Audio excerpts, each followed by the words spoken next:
여러분, 거룩이란 무엇일까요? 우리가 가진 거룩에 대한 이미지가 있습니다. 그 거룩은 믿는 사람처럼 행동하고, 또 기도 많이 하고 열심히 하고, 또 말씀도 성경도 많이 보고 읽고 암송하고, 또 예배도 잘 드리는 고, 또 예배 시간 빠지지 않고 최선을 다해서 나오고, 또 세상 가운데서 그리스도인으로 살아가는 모습이 우리가 가진 그 거룩에 대한 이미지인 것 같습니다. 그래서 우리가 각자 그리고 있는 이미지는 또 각자 다를 수 있지만, 아무튼 거룩이라고 하면 뭔가 거룩하고 뭔가 예배를 잘 드릴 것만 같고, 뭐 죄를 짓지도 않고 뭐 여러 가지 상황들이 있을 것인데, 이것이 틀린 건 아닙니다. 틀린 건 아니지만, 근데 단지 거룩을 우리가 정의할 때 무언가를 해야만 하고, 또 무언가를 하지 않고, 무언가를 열심히 하고, 또 이렇게 생각한다면, 사실 거룩하게 산다는 것은 우리에게는 엄청난 부담감이고 짐이 될 수밖에 없습니다. 그래서 신앙생활 하는 것은 거룩한 신앙생활이라고 이야기하지만, 오히려 그것이 우리에게 짐이 되어서 기쁨보다는 부담이 되고, 그렇게 부담이 되어져 간다면 결국에는 신앙생활과 점점 멀어져서 우리는 교회를 떠나거나 신앙을 버리거나 하게 될 수밖에 없는 것이죠. 그러나 오늘 본문에서는 그 거룩을 좀 더 다르게 설명하고 있는 것 같습니다. 우리가 가진 이미지가 틀린 건 아닙니다. 틀린 건 아니지만, 그것과 다르게 거룩에 대해서 설명을 하고 있는데, 왜 우리가 거룩하게 살아야만 하는지에 대해서 말씀하고 있기 때문에, 오늘은 이 말씀을 통해서 우리가 한번 말씀을 살펴보고자 합니다. 우리는 지난주에 "은혜를 헛되이 받지 말라."라고 말씀을 드렸습니다. 은혜를 헛되이 받지 않는다라는 것은 우리가 어떻게 살아가야 하는지, 그리고 은혜를 헛되이 받지 않는 삶이 어떠한 것인지에 대해서도 지난주에 다 말씀을 나눴고, 그와 동시에 우리가 은혜를 헛되이 받지 않았기 때문에 오늘 본문에서는 우리를 "하나님의 성전이다."라고 가르치고 있는 것입니다. 은혜를 만약에 헛되이 받았다면 우리가 하나님의 성전으로 살아갈 수 없습니다. 그런데 우리가 은혜를 헛되이 받지 않았기 때문에 하나님의 성전으로서 이 땅을 살아갈 수 있음을 오늘 본문에서 우리에게 명확하게 알려주고 있습니다. 그래서 오늘 14절 말씀을 보면, "너희는 하나님의 성전으로서 믿지 않는 자와 멍에를 함께 매지 말라."라고 가르치고 있습니다. 예수 믿는 사람들은, 은혜를 헛되이 받지 않는 사람들은 하나님의 성전으로서 믿지 않는 자와 멍에를 함께 맬 수 없다라는 것입니다. 이 말씀은 신명기 22장 10절 말씀을 배경으로 한 말씀인데요. "너는 소와 나귀를 결의를 하여 갈지 말며"라고 성경에서 가르칩니다. 그러니까 밭을 갈 때 멍에를 지우자는, 소에게 멍에를 지어서 그 밭을 갈게 해야 되는데, 마치 믿지 않는 자와 믿는 사람이 멍에를 맸다는 건 어떤 느낌이냐면, 소와 나귀가 멍에를 매서 이 밭을 갈고 있다라는 것입니다. 여러분, 이 밭이 잘 갈릴까요? 아니면 이상하게 갈릴까요? 당연히 이상하게 갈릴 겁니다. 왜냐하면 소가 가진 힘과 덩치가 있고 나귀가 가진 힘과 덩치가 있습니다. 그리고 그 밭을 갈 때 동일한 힘과 동일한 속도와 동일한 그 덩치로 밀어야 밭이 골고루 잘 갈리는데, 소와 나귀의 차이점 때문에 밭이 삐뚤삐뚤하게 갈릴 수밖에 없는 것이죠. 그러니까 이러한 배경 속에서 이 멍에를 맨다라는 것은 정말로 같은 종류의 소와 소가 멍에를 메고 밭을 갈아야만 그 밭이 의미가 있다라는 거죠. 밭이 제대로 갈리지 않으면 그 밭에서 농사 짓는 것이 쉽지 않기 때문에 그렇습니다. 그렇기 때문에 오늘 이 말씀을 다시 우리에게 적용해 보면 이렇게 됩니다. 예수 믿는 자와 예수 믿지 않는 자가 함께 멍에를 메고 밭을 갈거나, 즉 복음을 전하거나 함께 신앙생활을 하는 것이 가능하냐? 불가능하다라고 가르치고 있는 것입니다. 왜냐하면 우리는 하나님의 성전이고 그는 하나님의 성전이 아니기 때문에, 그들이 가지고 있는 힘, 그들이 가지고 있는 생각, 그들이 가지고 있는 관점, 이 모든 것이 다르기 때문입니다. 그래서 오늘 성경은 "신자와 불신자의 삶의 방향이 완전히 다르니 너희는 그들과 함께 같은 방향으로 걸어갈 수 없다."라고 말씀하고 있는 것이죠. 그러니까 믿는 자와 믿지 않는 자가 함께 멍에를 매지 말라라고 가르쳐 주고 있는 것입니다. 이것이 신앙생활하는 사람들의 아주 중요한 핵심입니다. 예수 믿는 사람과 예수 믿지 않는 사람은 함께 같은 방향으로 걸어갈 수 없습니다. 제가 이렇게 보여도 연애 특강을 많이 다닙니다. 이 교회에 연애 특강을 많이 다니는데, 승미가 웃고 있는데, 승민이도 저를 처음 만난 게 연애 특강 때문에 처음 만났어요. 그러니까 아무튼 그 연애 특강을 많이 다니는데 많은 사람들이 연애 특강을 하면서 "예수 믿는 사람과 예수 믿지 않는 사람이 연애해도 되냐?"라는 질문을 많이 합니다. 저는 단호하게 "안 된다."라고 가르치는 사람 중에 한 사람입니다. 왜냐하면 예수 믿는 사람과 예수 안 믿는 사람이 생각도 다르고 사상도 다르고 관점도 다르고 함께 걸어갈 수 없다라는 거죠. 함께 같은 방향으로 함께 걸어가는 게 부부고 가정인데 근데 서로 다른 방향으로 걸어가고 있다고 생각해 보십시오.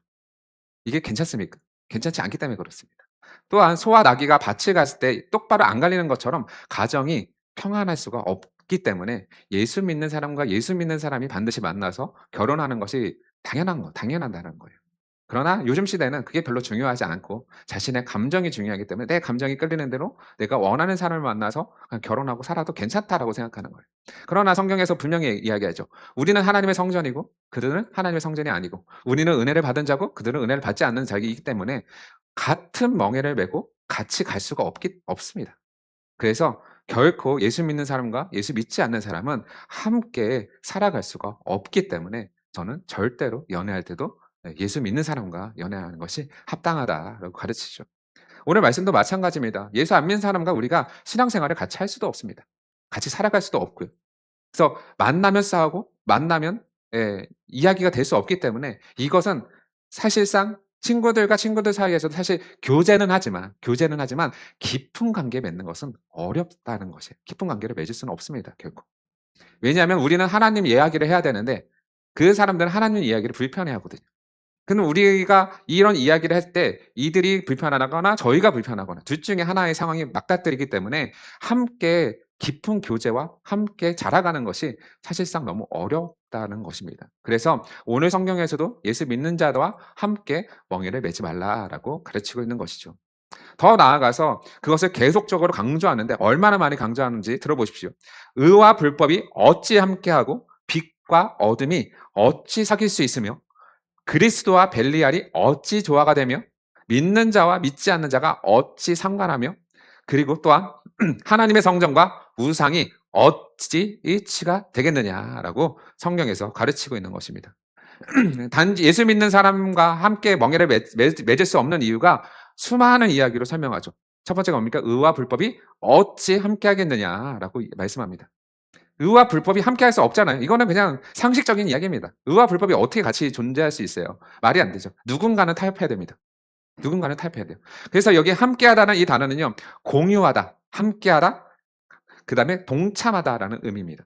그러니까 의와 불법이 무언가를 함께 공유하고 무언가를 함께 나누고 함께 동참해서 가야 하는데 생명을 가진 사람과 생명을 갖지 않은 사람이 방향이 완전히 다른데 어떻게 그것을 공유하면서 함께 갈 수 있겠습니까? 도저히 불가능하다는 의미죠. 의와 불법은 절대로 하나 될 수가 없습니다. 같이 갈 수도 없고 같이 공유할 수도 없습니다. 의이든가 불법이든가 둘 중에 하나인 거죠. 또 빛과 어둠이 어떻게 사귀냐라고 말씀하고 있어요. 여기서 사귀다라는 이 단어는 우리가 잘 알고 있는 단어 코이노니아. 교제죠. 참여죠. 나눔이죠. 근데 교제가 단순한 교제가 아니라 친밀한 교제입니다. 친밀한 교제. 그러니까 빛과 어둠을 함께 사귈 수가 없는 거예요. 빛이 있는 곳에는 어둠이 존재할 수가 없죠. 반대로 어둠이 있는 곳에 빛이 존재할 수가 없습니다. 그러니까 이들은 함께 하기가 불가능합니다. 그러니까 깊은 교제를 하고 함께 사귀고 함께 참여해서 함께 동참해서 함께 가야 하는데 이거는 도저히 말도 안 되는 표현이라는 거예요. 그러니까 예수 믿는 사람과 예수 안 믿는 사람이 함께 공유해서 깊은 관계를 누린다? 이거 말이 안 된다는 거죠. 빛과 어둠의 관계처럼. 말이 안 된다는 거예요. 또 그리스도와 벨리알이 어찌 조화가 되겠느냐라고 말씀하죠. 그리스도는 당연히 우리가 알고 있는 그 예수 그리스도죠. 벨리알은 누굽니까? 흔히 말하는 벨리알은 사탄이라고 보시면 됩니다. 그리스도와 사탄이 어떻게 조화가 될 수 있느냐? 조화가 될 수 없죠. 조화가 될 수 없습니다. 예수 그리스도와 벨리알이 함께 모여서 함께 우리가 신앙생활을 할 수 있을까요? 말이 안 되죠. 그리스도가 등장하는 곳엔 사탄은 무서워서 도망갈 수밖에 없습니다. 예수 그리스도 계시지 않는 곳에서 사탄이 왕노릇하는 거지 예수님과 사탄이 함께 조화돼서 함께 이 세상을 통치한다? 말이 안 되는 거죠. 말이 안 되는 겁니다. 그렇기 때문에 그리스도와 벨리아는 결코 조화될 수도 없다라는 것입니다. 또 믿는 자와 믿지 않는 자가 어찌 상관하겠느냐라고 하는데 상관하다는 이 단어가요. 목, 유산, 예, 기업, 분깃 이런 뜻이에요. 그러니까 예수 믿는 사람과 예수 믿지 않는 사람이 어떻게 같은 유산으로 분배되어서 각자의 분깃을 나눌 수 있겠느냐라는 거예요. 여러분 예수 믿는 사람들의 분깃은 뭐죠? 천국이잖아요. 예수 안 믿는 사람의 분깃은요? 지옥이죠. 명확하잖아요. 그러니까 우리의 유산은 천국이고 예, 그들의 유산은 지옥입니다. 그런데 어떻게 이것을 나눠줄 수가 있겠어요? 나누는 것이 불가능한 거예요. 부모가 다른데 유산을 나눠줄 수 있을까요? 절대 못 나눠주죠. 예. 나눠줄 수 없잖아요. 물론 뭐 마음이 좋아서 나눠준다고 할 수도 이건 나누는 게 아니라 도와주는 거 도와주는 개념이지 나눈다는 개념에 들어올 수 없습니다. 예. 같은 부모 아래에 있어야 유산이 나눠지는 거지 다른 머리 아래에 있는데 어떻게 이 유산이 나눠지겠습니까? 말이 안 되는 거죠. 그렇기 때문에 이 예수 믿는 사람과 믿지 않는 사람은 함께 몫을 나눌 수 없는 부류다라고 완전히 구분하고 있는 것을 잘 생각하셔야 됩니다. 또 더 나아가서 하나님의 성전과 우상이 어찌 일치가 되냐라고 말씀하고 있죠. 그러니까 성전과 우상이 함께 공존할 수 있느냐? 함께 일치가 될 수 있느냐? 불가능하다는 겁니다. 여러분 하나님이 계신 성전에 우상이 있어요. 괜찮은가요? 괜찮지 않죠. 저희 교회는 이제 합동측이기 때문에 여기 십자가가 안 달려 있잖아요. 예. 예, 합동층은 십자가를 안 단지 아세요? 모르시죠? 이 통합층만 가도 다 십자가를 달아 놓거든요. 합동층은 십자가를 안 다는 이유 중에 하나가 뭐냐면 십자가가 우상이 될까 봐. 예배당에 달지 않습니다. 밖에 놓는 거는 뭐 상관은 없지만 십자가가 우상이 될까 봐 예배 시간에 하나님만 경배해야 되잖아요. 하나님만 예배하는 곳에서 십자가가 우상이 될까 봐. 사람들이 무언가 조형물 이런 것을 상징물을 갖다 놓으면 그것을 섬기려고 하는 이 습관들이 있습니다. 그러니까 그러한 습관들조차 완전히 배제하기 위해서 예배당에 십자가를 두지 않습니다. 보통 사람들이 십자가를 두면 간절할 때 어디 앞에 나와서 무릎 꿇고 기도하는지 아세요?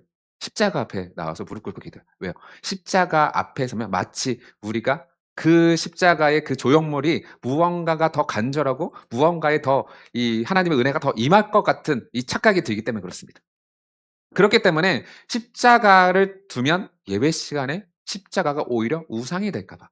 네. 십자가를 달지 않는다. 이게 바로 저희가 가진 장로교 합동측 신앙입니다. 그래서 이 성전과 우상이 함께할 수 없듯이 이것은 한 공간에 공존할 수 없는 것입니다. 특별히 여기서 일치하다라는 이 말이 중요한데 이 말은 동의하다, 합의하다, 찬성하다 가장 중요한 단어. 같은 편이 되다랍니다. 같은 편이 되다는 뜻을 가지고 있어요. 그러니까 하나님의 성전과 우상이 같은 편이 될 수 있느냐 이 문제인 거예요. 어때요? 가능할까요? 불가능하겠죠. 하나님의 성전과 이 우상은 같은 편이 될 수 없습니다. 절대 불가능합니다. 그러니까 우리가 잘 생각하셔야 돼요. 예수 믿는 사람과 예수 믿지 않는 사람은 그냥 우리가 세상의 눈으로 봤을 때는 평범하게 그냥 다 교제할 수 있는 그냥 평범한 사람들입니다. 아무런 거리낌 없이 저 사람을 만나도 이 사람을 만나도 아무 문제가 되진 않는 거죠. 그런데 우리가 신앙의 눈으로 바라봤을 때는 예수 믿는 사람과 예수 믿는 사람은 결코 하나 될 수 없고 결코 깊은 교제를 나눌 수 없고 같은 편이 되어서 같은 방향으로 달려갈 수 없다라는 것입니다. 그렇기 때문에 우리가 이 사실을 명확하게 기억해서 우리가 정말로 예수 믿는 사람, 하나님의 성전으로서 우리가 어떻게 거룩한 삶을 유지할 수 있는지에 대해서 알려주고 있는 본문인 것이에요. 여러분, 우리는 하나님의 성전은 그리스도를 머리로 하고 있는 사람들입니다. 반대로 우상을 섬기는 사람들은요, 우상 사탄을 머리로 두고 있는 사람입니다. 이 사람이 어떻게 같은 공동체 내에서 같은 마음을 품고 같은 소리를 내고 같은 생각이 되어 같은 편이 되어서 함께 이 교회를 공동체를 아름답게 세워갈 수 있겠습니까? 불가능하다라는 거죠. 불가능합니다. 우리는 하나님의 성전이기 때문에 하나님의 성전으로서 그리스도를 섬기고 의를 따르고 그리고 예수 믿는 사람으로서 그 삶을 살아가는 사람들이기 때문에 우리는 이 예수 믿지 않는 사람과 구별되어져서 살아가는 것이 필요하다라고 가르치는 것입니다. 그래서 거룩이란 다른 것이 아니라 하나님의 성전으로서 구별된 삶을 살아가는 것이다라고 오늘 우리에게 말씀해 주고 있는 것입니다. 두 번째로 하나님의 성전의 특징이 하나 더 있는데 그것이 무엇이냐면 16절에 보니까 우리는 살아계신 하나님의 성전이라 이와 같이 하나님이 이르시되 내가 그들 가운데 거하며 두루 행하여 나는 그들의 하나님이 되고 그들은 나의 백성이 된다라고 말씀하고 있습니다. 하나님의 성전의 특징은 무엇이냐? 하나님께서 두루 그들 가운데 거하시며 두루 행하시는 것이 바로 이 성전의 특징입니다. 성전은요, 하나님이 거하시는 곳이라는 겁니다. 우리가 하나님의 성전이잖아요. 그 우리 안에 누가 계시는 겁니까? 하나님이 계신다는 거죠. 성전에 하나님이 계시지 않으면 그것은 하나님의 성전이라고 말할 수 없다라는 겁니다. 이해되시죠? 그러니까 우리는 성전으로서 우리 안에 누가 계십니까? 하나님이 계시고 예수 안 믿는 사람은요, 그 안에 하나님이 계시지 않는 거죠. 성전과 우상이 일치되지 않고 함께 갈 수 없다라는 것이죠. 또 이 하나님의 성전을 우리가 좀 더 정확하게 이해하려면 이 과거 이스라엘 백성들의 그 상황을 좀 이해할 필요가 있습니다. 뭐 다 알고 있는 내용이긴 하지만 하나님이 함께 거하시다라는 이것을 예표로 보여주신 것이 있는데 그것이 무엇인지 혹시 기억하십니까? 하나님이 너희와 함께 계시다. 임마누엘이잖아요. 그 임마누엘을 이스라엘 백성 가운데 주셨어요. 그게 무엇일까요? 출애굽할 때 주셨는데 성막입니다. 성막. 네. 이스라엘 백성들은 이 성막을 항상 함께 같이 다닙니다. 그 성막이 결국 성막이 뭐가 됩니까? 성전이 되죠. 성막이 성전이 됩니다. 이 성막 안에 성소가 있고 지성소가 있고 그 안에 법궤가 있고 그래서 이 안에서 하나님이 너희와 함께 하시다라는 것을 이스라엘 백성들에게 실제로 예표로서 보여준 것이 바로 성막입니다. 그래서 이스라엘 백성들은 어디를 가든지 성막이 함께 움직였죠. 왜요? 이스라엘 백성과 함께 거하시는 하나님, 함께 동행하시는 하나님을 보여주기 위한 것입니다. 자, 그렇다면 하나님은 왜 꼭 성전 안에, 성막 안에, 이스라엘 백성 안에 계셔야만 했을까요? 그것은 바로 오늘 말씀에서 말씀하고 있듯이 나는 그렇게 내가 너희와 함께 하고 그 안에 거주해야만 너희가 나의 백성이 되고 나는 너희의 하나님이 되기 때문이라는 거예요. 그러니까 하나님의 성전에 들어온 사람만, 하나님과 함께 거하는 사람만 그 사람의 하나님이 누구예요? 그들의 하나님은 바로 하나님인 거고 하나님 백성은 누구예요? 바로 성전인 사람만 가능하기 때문입니다. 하나님이 거주하지 않는 백성들은요, 하나님의 백성이라고 말할 수 없고, 그 거주하지 않는 그 바깥에 있는 사람들은 그들이 하나님을 나의 하나님이라고 나의 아버지라고 부를 수도 없는 것입니다. 그래서 구약에서는 이스라엘 백성들에만 택하심을 받은 백성이란 특별한 칭호가 붙은 겁니다. 하나님이 택하신 나라고 택하신 백성입니다. 왜요? 이스라엘 백성들 안에만 성막, 살아계신 하나님이 함께 거주하고 있기 때문에 그렇습니다. 그들이 신앙생활을 하려면 누구 백성으로 들어와야 돼요? 이스라엘 백성 안으로 들어와야 되는 거예요. 이것이 특별한 겁니다. 특별한 거예요. 그래서 하나님께서 성전에 거주해야만 그들이 나의 백성이 되고 나는 그들의 하나님이 되겠다라는 이 말씀이 성립이 되는 거예요. 그래서 하나님의 성전은요, 하나님이 함께하는 인생이라는 겁니다. 반대로 하나님이 함께 하시지 않는 성전은 성전이 아니고 그들 안에 하나님이 계시지 않는다라고 말씀하고 있는 것입니다. 여러분, 하나님이 함께하는 인생이 무엇입니까? 내 인생을 하나님이 주관하시는 겁니다. 내 인생을 하나님이 끌고 가시는 겁니다. 내 안에 계신 하나님께서 나와 동행하시고 내 삶을 책임져 주시고 내가 그 하나님의 성전으로 온전히 살아갈 때 하나님이 나와 함께 나를 책임지시고 나를 다스리시고 하나님의 영원한 나라로 이끌어 가신다는 소리입니다. 그래서 신자와 비신자는 기본적인 정체성이 완전히 다릅니다. 우리는 하나님의 성전으로서 살아가지만 그들은 우상을 섬기는 신전으로 살아가는 거죠. 이해되시죠? 우리는 성전으로 살아가지만 그들은 신전으로서 우상을 섬기는 자로 살아갑니다. 우리는 머리를 그리스도로 섬기는 그리스도를 머리로 두고 있는 자로 살아가고 있지만 그들은 벨리알을 머리로 두고 섬기며 살아가고 있는 사람들입니다. 서로 본질상 절대 함께 할 수 없는 사람입니다. 우리는 하나님의 성전입니다. 우리 안에는 하나님의 임재가 가득합니다. 성전의 특징이죠. 여러분 안에 하나님의 임재가 가득하십니까? 하나님의 임재가 가득한 삶이야말로 정말로 복된 삶입니다.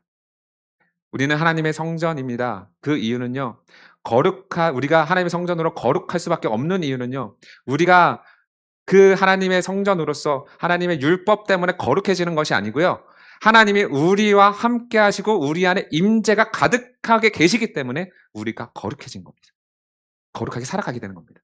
그러니까 우리가 가지고 있는 관념상 무언가를 해야 하고 율법을 지켜야 하고 하나님 말씀대로 섬기며 살아가야 거룩해지는 것 같지만 그것이 아니라 하나님이 우리 안에 가득하게 거룩하게 충만하게 임재해 계시기 때문에 우리가 거룩한 하나님의 성전으로 살아갈 수 있는 것이에요. 완전 다르죠. 그러니까 앞에서 생각해보면 무언가를 해야 될 것 같고 내가 성경을 읽어야만 될 것 같고 내가 기도를 많이 해야 될 것만 같지만 이렇게 해야 내가 거룩해질 것 같지만 이렇게 되면 우리가 부담감이 생겨서 신앙을 포기할 수 있다는 거예요. 근데 반대로 하나님의 임재가 가득하기 때문에 내가 거룩한 삶을 살 수 있다는 것은 오히려 이것이 부담이 아니라 기쁨이 되는 거죠. 예수님께서 말씀하셨죠.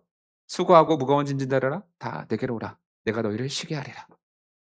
나의 멍에는 가볍다. 만약에 그들이 율법의 멍에를 메고 있었다면 그 짐은 너무 무겁습니다. 마태복음 11장은요. 수고하고 무거운 짐이라는 이 표현은 율법의 짐입니다. 율법의 짐을 지고 있는 자들은 그 짐이 너무 무겁기 때문에 무언가를 거룩해지기 위해서 계속적으로 무언가를 해야 하는 사람들이었습니다. 그렇기 때문에 그 짐은 너무 무거운 겁니다. 근데 예수님께서 무엇이라고 말씀하셨습니까? 내 짐은 가볍다. 다 내게로 와라. 내 짐은 가볍다. 왜? 예수님이 우리에게 충만하게 임재해 계시기 때문에 그 짐은 가벼운 겁니다. 우리가 무언가를 하지 않아도 내 안에 예수의 임재, 성령의 임재가 가득하기 때문에 우리가 이미 거룩한 것입니다. 그렇기 때문에 우리가 기쁨 가운데 하나님의 성전으로서 살아갈 수 있게 되는 것입니다. 우리가 성전인 이유는 바로 그리스도 때문입니다. 요한복음 2장 21절에 이렇게 말씀합니다. 그러나 예수는 성전된 자기 육체를 가리켜 말씀하신 것이라. 성전은 곧 누구라고요? 예수 그리스도다라고 말씀하고 있죠. 그리고 예수님은 우리의 머리가 되시고 우리는 그의 몸이잖아요. 그러니까 우리가 무언가를 해서 성전이 되고 거룩해지는 것이 아니라 우리가 예수 안에 들어왔기 때문에 예수를 믿었기 때문에 우리가 하나님의 성전으로서 거룩하게 살아갈 수 있게 되는 겁니다.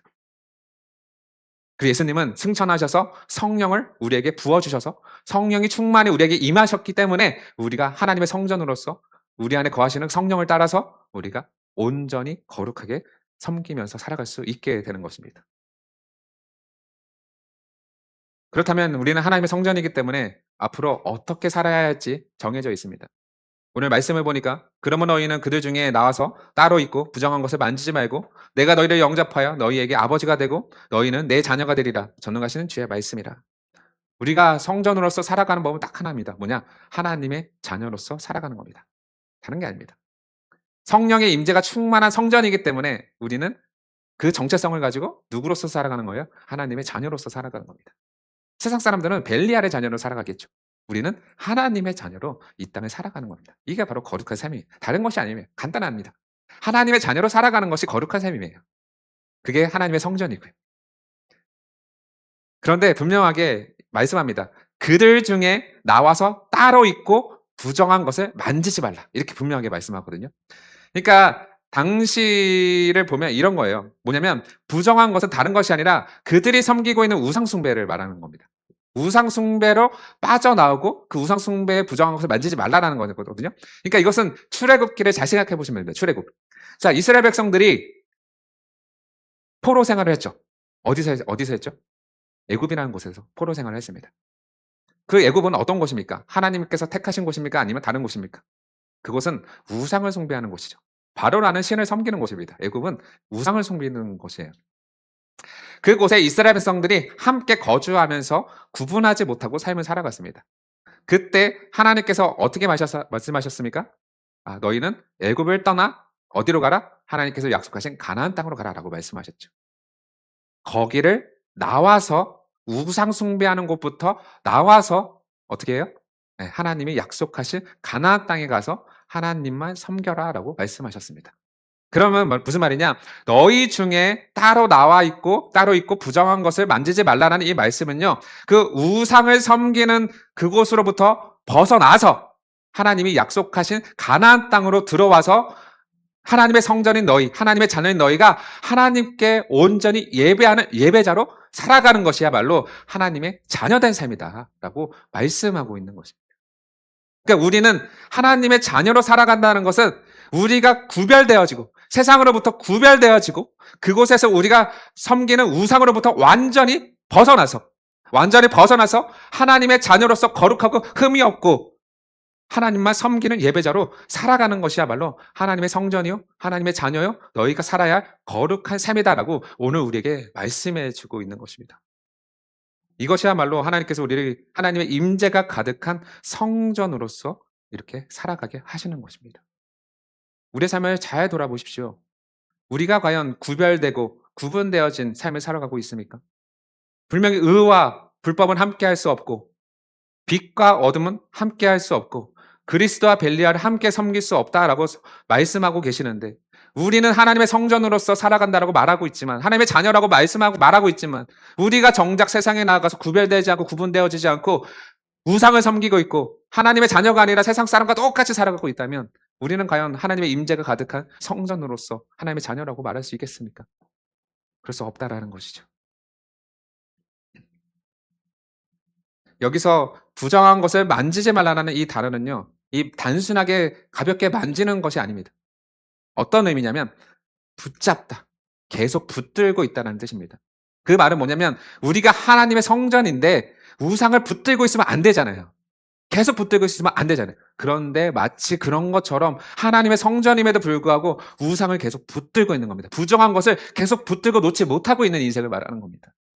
그러지 말라는 겁니다. 거기로부터 완전히 따로 나와서 하나님의 자녀로서 너희가 살아가는 것이 바로 하나님의 성전의 참된 모습이다. 참된 정체성이다라고 오늘 우리에게 말씀해 주고 있는 것입니다. 왜 우리는 하나님의 성전으로 살아가야 하고 하나님의 자녀로 살아가야 합니까? 그것은 바로 예수 그리스도께서 우리를 대신해서 죄를 대신 짊어지시고 우리를 새로운 출애굽으로 만드셨기 때문에 그렇습니다. 우리가 기억하는 그 이스라엘 백성들의 출애굽이 아니라 우리가 우상을 섬기던 곳에서 완전히 출애굽되어져서 이제는 하나님만 섬기는 참된 백성이 되었기 때문입니다. 예수님께서는 우리를 죄로부터 해방시켜 주셨습니다. 우리는 더 이상 죄의 지배를 받지 않고 성령의 지배를 받으며 살아가는 하나님의 성전이자 하나님의 자녀입니다. 이 모든 것이 하나님의 은혜로 우리에게 허락하신 것입니다. 그렇기 때문에 우리는 하나님을 섬기는 자로, 하나님의 은혜를 받은 자로, 과거에는 우상을 섬기는 자였지만 이제는 하나님을 섬기는 자로 변화되었고, 과거에는 벨리알을 따르는 자들이었지만 이제는 그리스도를 머리를 두고 그리스도의 몸된 교회로서 살아가는 자들이라는 사실이죠. 이제는 하나님의 가족이 되었고 하나님의 성전이 되었고 우리 안에 성령이 계시기 때문에 우리는 충만한 하나님의 임재를 누리며 동행하며 살아갈 수 있기 때문입니다. 우리가 무언가를 하는 게 아니라 우리 안에 계신 하나님의 충만한 임재를 누리면서 세상과 구별되어지고 구분되어져서 그 우상을 붙든 것을 다 내려놓고 부정한 것들 다 내려놓고 타협할 것이 아니라 의와 불법이 함께 할 수 없듯이 타협이 된다는 것이 아닙니다. 완전히 구분되어져서 이제는 예수만 섬기며 살아가는 참된 하나님의 성전으로 너희가 살아가라라고 말씀하고 있는 것입니다. 이것이 우리의 정체성이고 이것이 우리의 합당한 삶입니다. 그러므로 우리의 정체성을 잊지 마시고 하나님의 임재 가득한 하나님의 성전으로서 오늘도 그리고 예수님께서 부르시는 그 날까지 구별된 삶을 살아가시는 여러분 되시기를 간절히 소망합니다.